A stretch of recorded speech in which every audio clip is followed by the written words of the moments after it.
নমস্কার, কর্মযোগের সকল দর্শকদের জানাই এই চ্যানেলে আরও একবার স্বাগত। আজকের ভিডিওটায় প্রধানত নিয়োগ সংক্রান্ত বিষয়ে যে সকল গুরুত্বপূর্ণ তথ্যগুলি এই মুহূর্তে উঠে আসছে সেগুলো আমি আপনাদের সাথে শেয়ার করব। তো ভিডিওটা একটু স্কিপ না করে পুরোপুরি দেখার জন্য অনুরোধ রইল।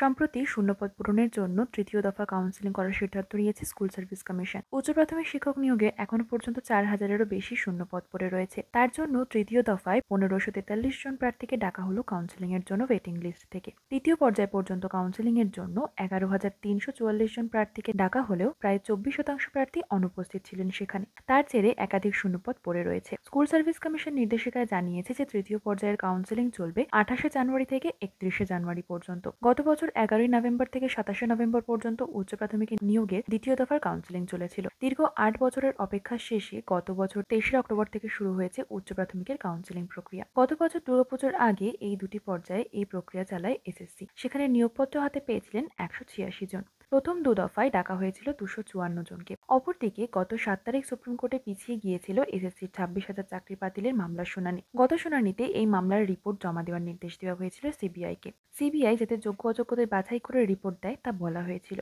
প্রসঙ্গত, এই মামলার আগেই শুনানিতে সুপ্রিম কোর্টের কড়া প্রশ্নের মুখে পড়ে রাজ্য সরকার এবং স্কুল সার্ভিস কমিশন ওরফে এসএসসি। এই সময় যোগ্য অযোগ্যদের বাছাই করার কথা সাফ জানিয়ে দেয় সর্বোচ্চ আদালত। প্রধান বিচারপতি মন্তব্য করেন যে নম্বরে কারচুপি হয়েছে। লিখিত পরীক্ষায় প্রার্থীদের নম্বর বৃদ্ধি করা হয়েছে। রাজ্যের আইনজীবীর কাছে বিচারপতির প্রশ্ন ছিল যে যোগ্য এবং অযোগ্য চাকরি প্রার্থীদের বাছাই করতে রাজ্যের সম্মতি রয়েছে কিনা। রাজ্যের আইনজীবী সমর্থন জানিয়ে বলেছিলেন যে তদন্তকারী সংস্থা সিবিআই এই বিষয়ে আলাদা আলাদা করে তথ্য দিয়েছে। স্কুল সার্ভিস কমিশনের আইনজীবী আদালতে বলেন নিয়োগ তালিকায় থাকা যোগ্য এবং অযোগ্য চাকরি প্রাপকদের বাছাই করা আদৌ সম্ভব কিনা। প্রধান বিচারপতি সেক্ষেত্রে জানিয়ে দেয় যে যোগ্য অযোগ্য বাছাই না করা গেলে পুরো প্যানেলটি বাতিল করা হবে। উল্লেখ্য, চলতি বছরে 18ই এপ্রিল নিয়োগ দুর্নীতির জেরে এসএসসি 2016 সালের গোটা প্যানেল বাতিল করে দেয় কলকাতা হাইকোর্টের 2 বিচারপতি ডিভিশন বেঞ্চ। আদালতের এই রায় নিয়ে তোলপাড় শুরু হয়ে যায় গোটা রাজ্যে। উচ্চ আদালতের রায়ে এক ধাক্কায় চাকরি যায় প্রায় 26,000 জনের। হাইকোর্টের রায়ের প্রায় 48 ঘন্টার মধ্যেই তা চ্যালেঞ্জ করে সুপ্রিম কোর্টে যায় রাজ্য সরকার, এসএসসি, মধ্যশিক্ষা পর্ষদ। সুপ্রিম কোর্টে সেই মামলা উঠলে আপাতত সকলেরই চাকরি বহাল রাখা হয়েছে। সকলকে রক্ষা কবচ দিয়েছে আদালত। তবে সুপ্রিম কোর্ট স্পষ্ট জানিয়ে দেয় যে দুর্নীতি প্রমাণ হলে শিক্ষকদের চাকরি তো যাবেই, পাশাপাশি ফেরত দিতে হবে বেতনও।